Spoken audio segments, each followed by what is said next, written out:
What's up, YouTube? It's Jane once again, and you guys should be able to tell. Let me turn the stand off. Actually, you guys should be able to tell from my voice that I'm a little bit sick. I've been sick for the past 2 days, and man, it's been horrible.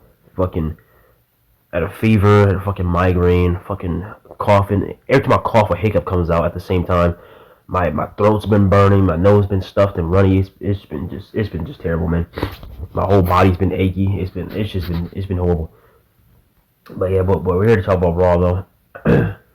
um, I just started to watch the show because I was laying in bed all day, and I just got out of bed like an hour ago. So yeah, I started to watch the show, but yeah, we're talking about Raw, and the first segment was the Judgment Day and the Usos in the ring, and they're making deals. The Bloodline is going to take care of Bad Bunny. Judgment Day is going to take care of Sami Zayn, Kevin Owens, and Matt Riddle. And the Judgment Day, Solo Sikoa is going to take care of Rey Mysterio. It was Solo Sikoa versus Rey Mysterio. We all knew Solo Sikoa was going to win that match first off. We all knew Rey Mysterio was going to lose that match. Rey Mysterio hasn't won a single match after WrestleMania. After WrestleMania, he's lost every single match. Like, come on, dude. So we knew we knew he was going to lose. And then Solo Sikoa, we knew he was going to win. Like, come on. There's Solo Sikoa in a match, so we just figured he's going to win. And then Rey Mysterio, we just knew he's going to lose because, like I said, he's lost every single match after WrestleMania. So it's like, come on, like, what do you expect? The LWO came out.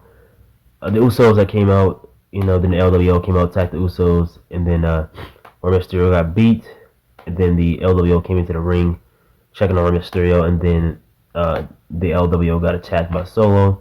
The Usos came in and started beating him down, and then, LWO and Rey Mysterio laid out in the middle of the ring. Oh, crap. LWO and Rey Mysterio laid out in the middle of the ring, and then Solo, the Usos are leaving. And then we got a fucking segment between Chad Gable, Otis, and Maxine Dupree and Adam Pearce. Chad Gable was talking about if one half of the Alpha Academy gets drafted, the others should go with him. We're a package deal and shit like that. Then Maxine like, Otis should come with me. First off, Maxine Dupree, man, she's fucking hot, dude. Like, she is hot. I've known her for a while because I follow her on Instagram, and man, she is smoking. Like, wow, she's hot. She's hot and tall. That's like a dope package for me, man. I love them tall and I love them hot, and I love them with big muscles too. Girls with big muscles. Oh, it just gets me going. I don't know, like China back in the day, and then Rhea Ripley now. They just get me going, but that's beside the point. Yeah, Maxine's hot, and then that segment ended, and then yeah, I don't even know why I don't know why we saw that on TV, to be honest. I don't even yeah. Yeah, we just had a match between Bianca Belair and Dakota Kai, and you guys know Dakota Kai's one of my top 5 female wrestlers. Io Shirai's my number 1, but yeah, man, like, I feel like this match was like okay. It wasn't like the greatest. And it was obvious that Dakota Kai was gonna lose. Like, come on. The show so far has been predictable between the first 2 matches. Like, it was obvious Solo's gonna win. It's obvious Bianca's gonna win. So it was obvious Ray's gonna lose, and obvious Dakota's gonna lose. So I didn't like. Come on, I love Dakota Kai. She's my top 5, but I didn't expect her to win. And yeah, Bianca, man. Yeah, I sometimes forget, man. She's fucking athletic as hell, man. She's athletic as hell. Man, she goes crazy in that ring. I forgetting sometimes, but yeah, she went crazy in that ring today. There was like a couple botches there in this match. There's one moment I think Dakota meant to, where Bianca was running at Dakota, and Dakota meant to roll her up. Some shit. It just looked like the beginning of it just looked really bad, but we knew what she was going for, but it just looked really bad. And then another part where Bianca, I think she did a move on Dakota, and it just looked bad. I like when it happened. Some shit, I was like, man, what the fuck was that? It just looked bad. But yeah, I feel like this wasn't the greatest showing of Dakota Kai's skill. I feel like Dakota Kai, she can do a lot better than that. Like I said, I've been watching her for forever since she came to WWE. So even before this, so like I know what she can do in the ring. She's my top 5 female wrestlers for a reason. So so I know what she can do. But I feel like this wasn't her greatest showing here in this match. But it was pretty obvious that she was gonna lose this match, but the match was okay.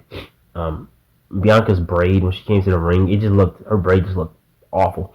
Like it just looked, the braid just looked really bad today. It didn't look like it normally does. There was like hair sticking off on each part of the braid. There's hair falling off in the ring. Her braid just looked really bad today. But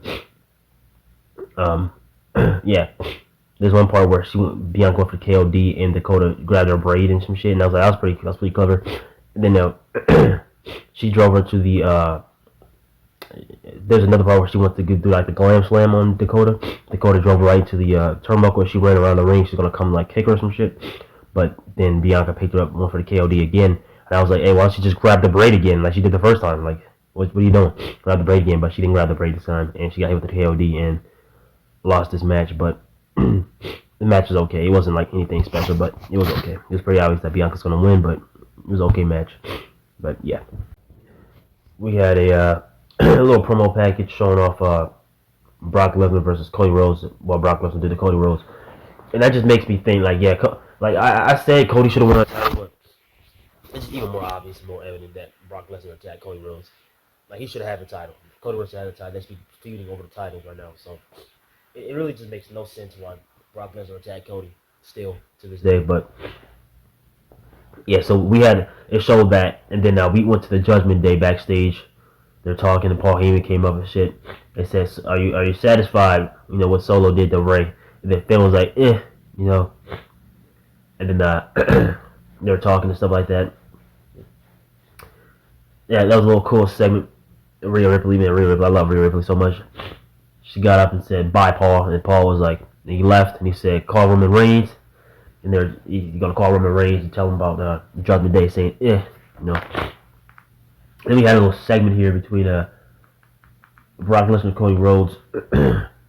Cody Rhodes, he's out there. He called out Brock Lesnar. Adam Pearce came out, and then Cody Rhodes just beat down. The security stuff came out. Cody Rhodes just beat down like 30 security guards. Shit was hot. That was a great segment. That was fire. Yeah, that just further proves why, you know, I love Cody Rhodes so much, man. He's just him. He's just that guy. That was a great segment, great moment. Brock Lesnar was on the entranceway. He didn't come down to Cody though. And Cody, after he beat down all the security guards, he was like, he said, "Brock Lesnar, you little cowboy? Hey, you ain't no cowboy. You're a coward." You know, because Brock Lesnar, he didn't even come down to fight, man. He came down and left. He came out with this big ass fucking cowboy. He had this big ass coat on, looked like a fucking character from Gato. If you guys don't know what Gato is, it's a Japanese show. They have like these big, like these cool long ass coats. The coats look so fucking amazing. Those coats look awesome. If I had a way to buy those coats, I would buy them. Those shits look fucking cool. They had these long ass coats on and shit. And I was like, he looks like a character from that. One of those same ass fucking coats. And Gato, there's an anime series of those too. It was live action first, and they made it to the anime. If you haven't seen the live action, go check out the anime or something. But yeah, they just have these long ass coats. Gato, Garo. So if you want to look that up, go ahead and look that up. They have these long ass coats, and they look just like that. That shit was funny, but a great segment there. That's cool. That was awesome. Next, we're going to I don't even know what's next, to be honest, but we're gonna see. But that was a cool segment. What a fucking match we just had, man. Seth Rollins versus The Miz. This match was a fucking banger, man. They were going dummy in this match, dude. And this is why The Miz used to be like my top guy. He used to be my favorite wrestler back in the day for a reason, man. Because like this vicious side of The Miz is what we've been missing, man. This is The Miz that we needed back, man. None of that fucking big balls. My fucking balls are small, huge balls. Like none of that garbage that was going on. The Miz and John Morrison shit they had, where they had the splasher shit. All that shit was garbage. This is The Miz we long for, man. This is the former WWE champion, one of the longest reigning Intercontinental champions for a reason. The Miz, man. This is The Miz right here, man. That was some great shit. I kind of assumed, I was like, at the beginning of the match, Miz attacked Seth Rollins before the match started, and I was like, well, I could kind of assume that Miz is going to lose this match because he attacked Seth Rollins at the beginning of the match. Usually when somebody attacks someone at the beginning of the match, they end up losing the match anyway, but so I was like, you know, he's probably going to lose this match. And then the match started, and I was like, well, The Miz can actually win this match. So I'm sitting there like, well, somebody's going to win this match. This match is fire. At one point, The Miz, you know, he does that little DDT where he kicks you in your knees, and you drop down and he DDTs you. He did that shit and he rolled through, hit him with another one. That shit was fire, man. And then Seth Rollins hit Miz with a suplex from the top of the top rope.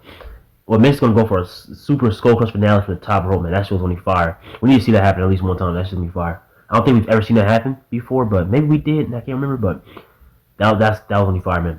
But the Seth Rollins turned it into a superplex off the top rope, hit him with the superplex, and he rolled through into a Falcon Arrow, and he with the stump, man. That match was great, man. Seth Rollins went for a frog splash from the top rope at one point. Miz got his legs up, got his knees up. Man, this match was fire. This match was fire, man. Every other match in the show was like pretty predictable. You already knew who's gonna win this match or those matches, but this one I was like, well, Miz he's most likely gonna lose because he attacked Seth Rollins at the beginning of the match. And I was like, well, hold on now, Miz might actually win this match. You know, that was a good match. That was a good match, man. If you guys haven't seen that match, go watch that Miz versus Seth Rollins match on Raw this week. On April 17th, Raw, Miz versus Seth Rollins. Go watch that match, man. The match was a banger, man.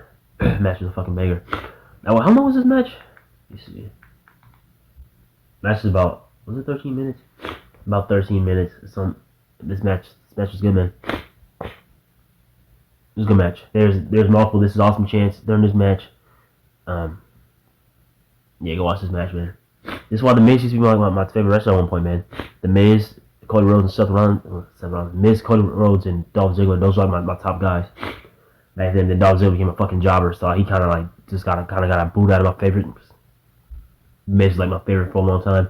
Cody was up there, but then the Miz, he lost the WWE title and kind of became a fucking. I don't even know. Like he kind of became a clown. Well, not really a clown, but like after he got, it just wasn't the same, man. Cody Rhodes was dashing Cody Rhodes, undashing Cody Rhodes, back to dashing to the fucking mustache. That was when Cody was my favorite as well. Miz and Cody were my top guys. Tied for first place, basically. Then when Cody became Stardust, and I was like, man, what is this? Like, what is this? Stardust, that's kind of like when I was like, with Cody, I was like, I don't know, man. This is bad. This is really bad. That's why he became like not my favorite at that point. He became Stardust because that shit was garbage, man. Stardust was garbage. That was really fucking garbage, man. And yeah, Stardust was fucking garbage. That was like what 6 years ago, some shit. It's 2023, so that was like what 17. That's like 2017, some shit. 6 years ago. That's like around the time I named my dog Cody. In memory of the old Cody Rhodes, not fucking Stardust, because Stardust is garbage. But yeah, man, this match between the Miz and Seth Rollins, go watch this match, man. This was a good match, man. I can't praise it enough. This match is good. This is the old Miz. This is the old Miz we needed back in WWE for a long time, man. This is the Miz, man, right here, man. I think after he lost the Intercontinental title, he was kind of became like a clown, where they were fucking, oh, he has big balls. Oh, his balls are small. Oh, he has the squishers, the fucking water shits with John Morrison. At one point, those were garbage. Those were really bad. And then he became the WWE champion again back in 2020. I completely forgot that happened until I saw like a clip of it. Like, I think it showed. Did it show it? I don't remember when they showed it. I saw a clip of this. Oh yeah, the Miz did become a WWE champion again. I forgot about that. Because like that was around the point of the Thunderdome. So like, who was fucking watching? I wasn't watching during the Thunderdome era. I'm gonna say that right now. I was not watching. I saw some clips and stuff. I saw some things, but I was not really watching during the Thunderdome era. That shit was garbage. I'm not watching a show with no fucking crowd. I couldn't do it. But man, this match between Seth Rollins and Cody Rhodes, Seth Rollins and the Miz, great match. Like I said, they're multiple. This is awesome chants. You know, they're definitely saying Miz is awesome. That's what they're saying. Miz is awesome. I know most of them not the only ones getting annoyed by this Seth Rollins. Oh, that's just getting kind of annoying at points. I'm watching the match and they're just the whole time. That's getting fucking annoying. But yeah, go watch this match, man. Go watch this match. And the reason I'm kind of annoyed with the Seth Rollins, that's because like there's so many songs in WWE right now that has the in it. Cody Rhodes, he had the he had that since like the beginning. He had like when he was dashing Cody Rhodes, the song started, you're only smoking. Like he always had that shit. Then undashing Cody Rhodes, the song started, no. Like that was like his song. Then became dashing Cody Rhodes again. He had the So Cody Rhodes had that forever. Then now Seth Rollins has the this song. Fucking Becky Lynch has the fucking Pat McAfee has the when he came back, I literally forget. He had the in this song as well. When Logan Paul fought Seth Rollins at WrestleMania, you notice they changed Logan Paul's song from what it was originally to guess what the song is now. They keep changing everybody's song to because they try to get the crowd to sing the song, and no one's saying the Pat McAfee one, nobody's saying the Cody Rhodes, nobody's saying the Pat McAfee, nobody's saying the Logan Paul one. Everybody's singing the Cody Rhodes, and everybody's singing the fucking Seth Rollins one, and people are singing the Becky Lynch one as well. But I'm getting tired of this. Because everybody has to shit in their music at this point. And at this point, man, because Becky Lynch, Seth Rollins, Cody Rhodes had it forever. So like Cody Rhodes gets a pass because he always had that in the song. And then so Seth Rollins, Becky Lynch, Pat McAfee, Logan Paul. Everybody has this and Becky Lynch. Did I say Becky Lynch? Seth Rollins, Becky Lynch, Logan Paul, Pat McAfee. Everybody has this shit in their music, and it's like, come on, dude. Come on. Not every song needs to fucking in their song, dude. Like, come on. Like I said, Cody Rhodes is the path because he always had that in his song. That's been his. Go back to watch the Dashing Cody Rhodes song. That was literally always in his song. Undashing, that was in his song. It became Dashing again. That was in his song. You know, so he always had the in his song. You know, but like, come on, everybody doesn't need this fucking in their music. Dude. It's getting tiresome. You know, because everybody's song is just sounding the same at this point. Like it's ridiculous, man. Seth Rollins is really the most annoying one because the crowd just keeps singing the song the entire time. I'm trying to watch the fucking match and they're just fucking destroying my eardrums. Just, shit's annoying. At first I was fine with it. Now it's kind of getting to the point where it's like, alright. It's kind of overplayed at this point. It's kind of overstaying its welcome. It's kind of getting tiresome, but yeah, this Seth Rollins vs. Miz match is awesome. Go watch that match. But yeah, I'm tired of shit. It's getting annoying. By the way, guys, it is 7:32 a.m. So we'll turn this fan off. It is 7:32 a.m. So if you guys thought it was nighttime, it is not. Look, it is daytime, my boys. I got the light on, so you guys can come on. I'm black. Like I'm not full black, but like my skin tone is like fucking brown. So if I turn the light up, you see what I'm talking about? Like I'm fucking Panamanian, so like I look black. So if I turn the light up, I'm gonna just disappear, nigga. So like, come on, bro. But yeah, Austin Theory versus Bobby Lashley, and man, Bobby Lashley was getting beat down this entire match. Honestly, somehow Bobby Lashley got busted open. I don't know if you guys noticed it, and his mouth, he was like busted open. I noticed his lip looked a little bit red, and he had blood on his tooth, so his mouth got busted open somehow. But yeah, Austin Theory is kind of beating him down this whole match, man. He's getting beat down, man. And then they went to the Bobby Lashley went for the hurt lock, and then Austin Theory drove him to the turnbuckle, and then Bronson Reed fucking spawned out of nowhere and just smashed both of them, right? And Bronson Reed just beat down Bobby Lashley. Bobby Lashley went for the hurt lock on Bronson Reed. Austin Theory does that little where he rolls into the ring through the second rope, and then he jumps up and drop kicks you. First off, that beautiful drop kick. The height he gets on that drop kick is just amazing. That was really back to the back of the head. That was beautiful. That was a beautiful drop kick. But yeah, the Bronson Reed just smashed him out. Yeah, it was a decent match. I don't know how many times we're gonna keep seeing this fucking match though.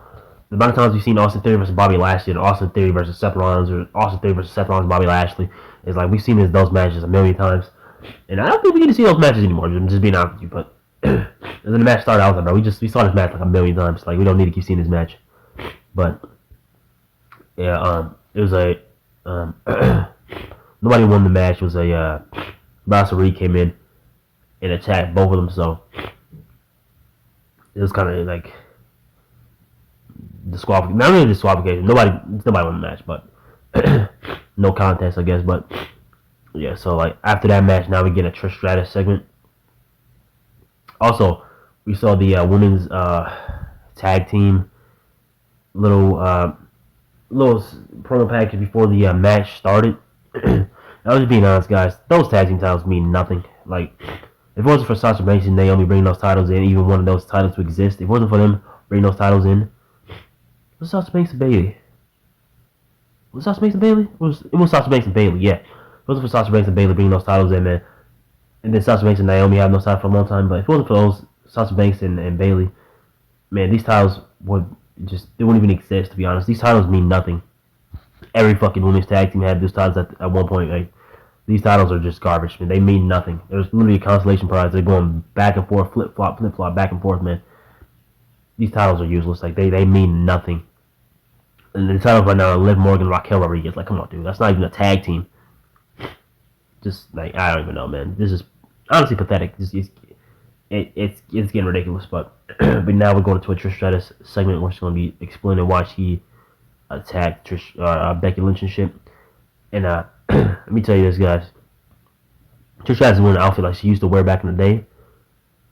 I think she was like in the, I think it was A-Train and somebody else, and she was like there with him. Or she was wearing this outfit. She's wearing that same outfit she used to wear back in the Attitude Era. And say this guy, she is still smoking hot. Like goddamn, Trish Stratus, man, she still got it, man. She still got it.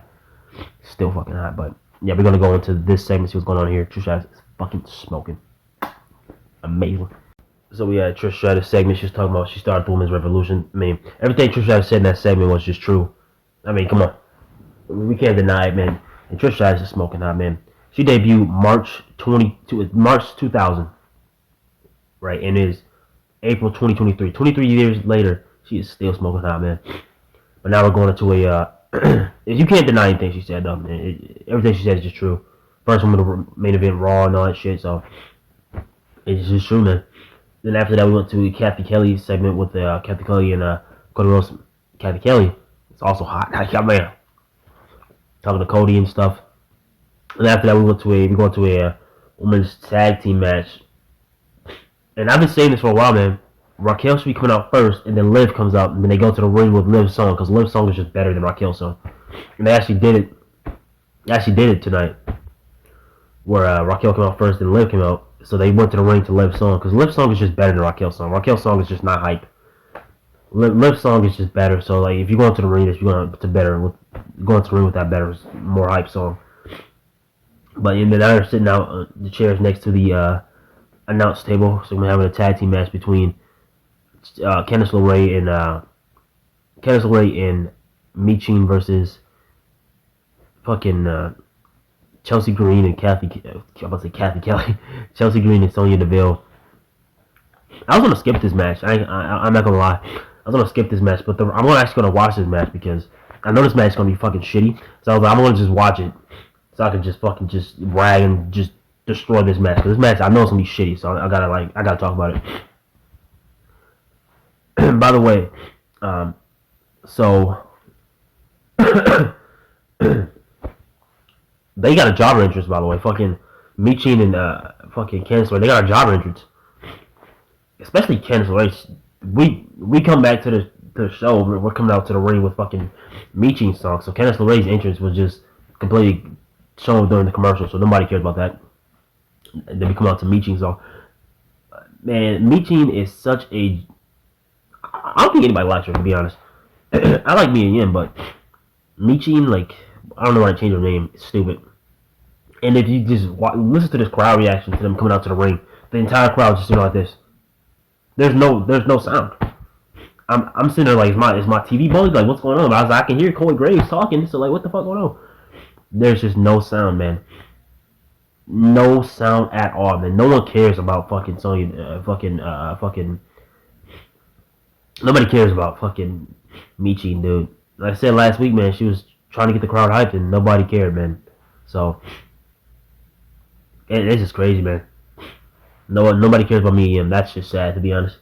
That Retribution garbage they did like a couple years ago, that shit just basically just ruined her. That Retribution shit was ass. Candice LeRae, I like Candice LeRae, but I mean, she's a jobber at this point. And obviously, Michin and Candice LeRae gonna lose this match because the tag team champions, they're going against Sonya Deville and Kathy Kelly again. Sonya Deville and fucking Chelsea Green. And they're probably gonna have no reaction either. So this is just sad, to be honest. But yeah, we're gonna watch this match and see what's going on. This match probably gonna be like 2 minutes long, probably gonna be shitty. So we're gonna go and watch this. So yeah, Sonya Deville and Chelsea Green actually had some little reaction. They were getting booed. I don't know if it was piped in crowd noise. It could have been, but they were actually getting booed. And man, Michin and the crowd just does not like her. I don't know what it is. Like, Candice LeRae did some shit. The crowd like yeah, a little bit, you know. Michin did anything. The crowd was just like this the whole time. Literally everything she did, the crowd just had one reaction: this. No one cared. Man, her crowd reaction is pathetic, man. I don't think the crowd cares about me and him. I might as well just put her back on NXT, to be honest, because she's gonna do more on NXT than on the main roster. The main roster, she's not doing nothing. The crowd just does not react to even the slightest thing she does. Like she did something. I think she was like, yeah, a little bit. And the crowd did not react at all. It is pathetic, to be honest. This is garbage. It is 8:04 a.m. right now. And yeah, man, Michin, man, no crowd reaction. This match is like 3 minutes. I said something like 2 minutes. The match was like just barely 3 minutes. Chelsea Green hit. Was it who did she hit that one? Was it Candice the way she hit that on? I don't remember who she hit that move on. That's how little this match cared. She hit someone with a fucking jumping kill switch. And this match sucked. Like, this match was garbage. Now we're backstage with Rick Boogs and the Street Profits. We're gonna go into the match between the Judgment Day, Finn Balor, Dominic Mysterio, and Damian Priest versus Sami Zayn, Kevin Owens, and Matt Riddle. So we're gonna go into that. We're gonna watch a little backstage segment. We're gonna talk about it, and then we'll go to the match. But yeah, that match between Michin, Candice LeRae versus Chelsea Green and Sonya Deville. Match sucked. Also, Chelsea Green had a water bottle in her hand. I was like, she don't drink some water. What's going on here? She threw the water to Liv Morgan's face. Match sucked. Garbage. We had a pretty funny backstage segment with Rick Boogs, Elias, and the Street Profits, and Baron Corbin. And the Akira Tozawa came out. First off, man, they need to start doing shit with Akira Tozawa. We like Akira Tozawa, man. He's a funny guy, man. He came out. They were fucking Elias, the Street Profits, and Rick Boogs were talking. Nobody cared. First off, they were talking, right? Baron Corbin came out to the Street Profits. They were like, yeah, they can, like, we were talking about the draft and shit, and it was like, oh, can go to Raw or SmackDown. And then Baron Corbin was like, well, yeah, teams can get split up too. And I was like, hold on, we're gonna go talk to Adam Pearce. And he was like, yeah, you forgot about that one. And Akira Tozawa came out, said Rick Boogs, Rick Star, yeah. He said, Elias, you last, you're last in the draft, man. It was pretty funny. Like, as soon as Akira Tozawa came out, the crowd started cheering for him, man. We like Akira Tozawa, man. They started doing shit with him, man. But they started cheering for him, and he said Elias is last in the draft. And then Baron Corbin was like, then Elias and Rick Boogs walked away. Baron Corbin was like, oh, that was a good one, man. That's a good one. And then Akira Tozawa was like, nobody wants you. You suck. And then the crowd started cheering. Man, I like Akira Tozawa, man. They gotta start building Akira Tozawa, man. He's great, man. He's great, man. He's good shit. And it's obvious the crowd likes him. He literally came out for like a fucking picosecond. He was on the screen for a picosecond, a nanosecond. The crowd started cheering for him. Like, come on, man. They start building him up. Imagine Shinsuke Nakamura versus Akira Tozawa. Good match, actually. Akira Tozawa versus fucking Finn Balor. Akira Tozawa versus fucking Cody. I don't know, Cody Rollins. It'd be a good match, man. You put Akira Tozawa in the goddamn ring, man. We need him winning matches. Well, I mean, beating the jobbers, I guess. I mean, put him in the damn ring, man. We like Akira Tozawa. And then the Usos talked about LWO. They tried to fight the Usos, and they stepped up and got put down. And they said they're gonna have a match with the Matt Riddle, Sami Zayn, and Kevin Owens at Backlash with Soul Co on their side. A little funny, a decent segment. The segment before that one with Akira Tozawa was just funny, man. So like that was pretty funny. This segment was cool too, but yeah, I've been meaning to say this. I keep forgetting. It's not that I keep forgetting. It's that, well, I do keep forgetting. I'm thinking in my head. I was like, oh yeah, this is gonna happen. Then as soon as I start recording, I just forget about it. Bad Bunny's gonna be at Raw next week, so I meant to say that. It's like it's in my head before I start recording. I record it, I just completely forget it. Then once I'm done recording, I was like, oh, I forgot to mention that. But yeah, Bad Bunny's gonna be at Raw next week, so yeah, that Akira Tozawa segment was pretty funny. Alright, it's 8:31 a.m. and I just watched the Finn Balor, Damian Priest, and Dominic Mysterio versus Sami Zayn, Kevin Owens, and Matt Riddle. Now, I did not expect Sami Zayn, Kevin Owens, and Matt Riddle to lose this match, But yeah, this is a pretty good match, man. And at the end of the match, the Usos and Stone Cold came out and started attacking Matt Riddle, Sami Zayn, and Kevin Owens, and the Judgement Day was also attacking them. And then Rey Mysterio and LWO came out and assisted them. So they ended up beating down the Judgement Day and the Usos and Stone Cold, sent them packing, sent them running. Pretty good match, man. It's a pretty good match, man. I mean, I'm not surprised there were 6 good wrestlers in there, so I was expecting a good match. And also, I've been wanting to say this for like a couple of weeks now. I've been noticing this. I've been noticing that Sami Zayn's like his entrance is getting a lot less reaction, you know, compared to like a couple months ago and shit, and compared to WrestleMania and shit like that, and compared to like afterwards, his reaction has been going down significantly. They still sing a song, but it's a lot less noise.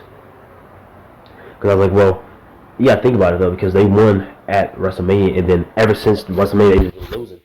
You know, that Raw after WrestleMania, they won that match. Then on that SmackDown, Sami Zayn lost that match, and then fucking Kevin Owens lost the match. So they've just been losing match after match.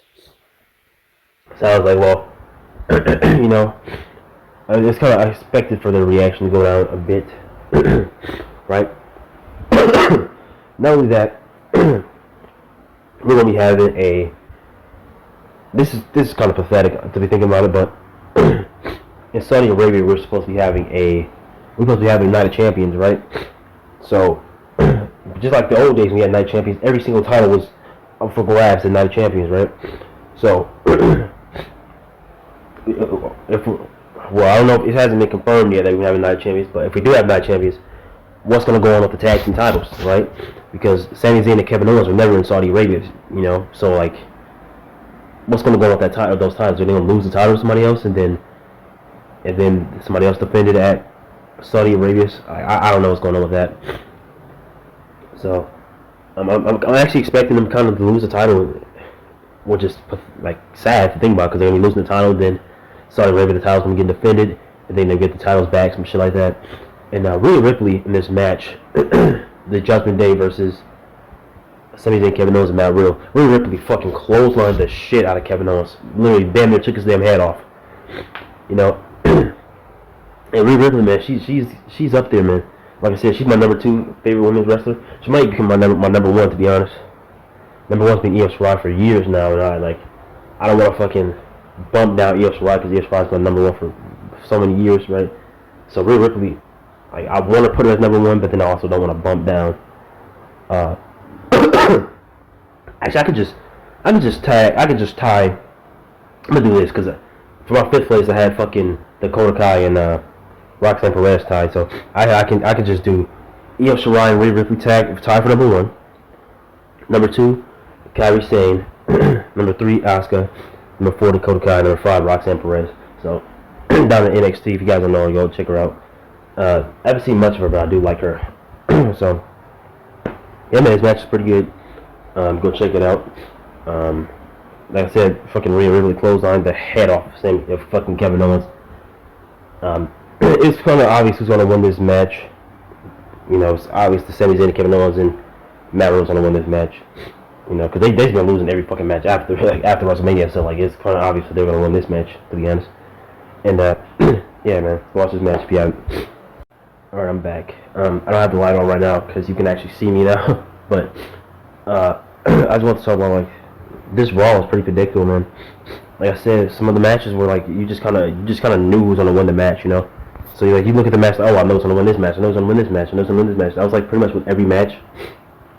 The only match I was like, I thought the Miz versus Sami Zayn, I was like, well, the Miz attacked him at the beginning of the match, so the Miz probably gonna lose. Then I was like, well, the Miz actually might win this match, you know. So that match actually kind of, you know, that match was actually like really unpredictable. But for every other match, you just kind of knew who was gonna win that match. So like this show was just really predictable. Like it's getting sad, man. It was pretty predictable. Like we knew it was gonna happen.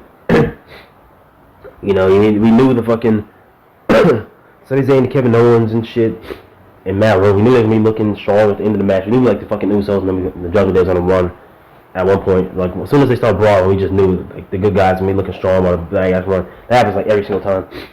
So it's getting predictable, but it's getting sad honestly. But yeah, man, this show was like it was all right. We had some good matches, but nothing like too crazy. I can't remember every match. I'm forgetting already, but the first match was Solo Sikoa versus Mysterio. We knew Solo was going to win that match. Then we had, I might be forgetting a match. We had The Miz versus Seth Rollins. That match was pretty unpredictable, but Seth Rollins won that match. Then we had the women's tag team match. The match was fucking trash. Then we had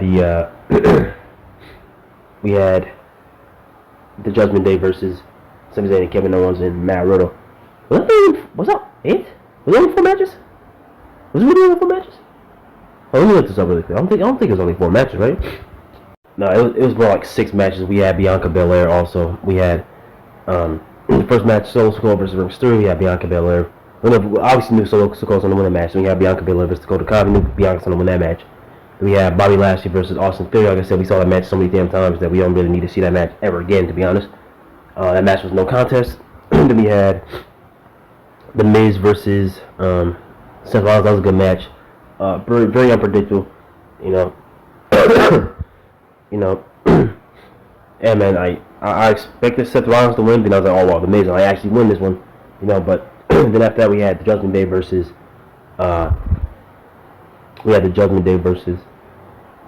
Sami Zayn and Kevin Owens and Matt Riddle. I kind of expected Sami Zayn and Kevin Owens to win that match, And then we also had the women's tag team match. That match was trash. Like, no one cares about that match, to be honest. That match was like barely 3 minutes long. The match sucked. It was like around like 2 minutes or something, like 50-some seconds, but match sucked.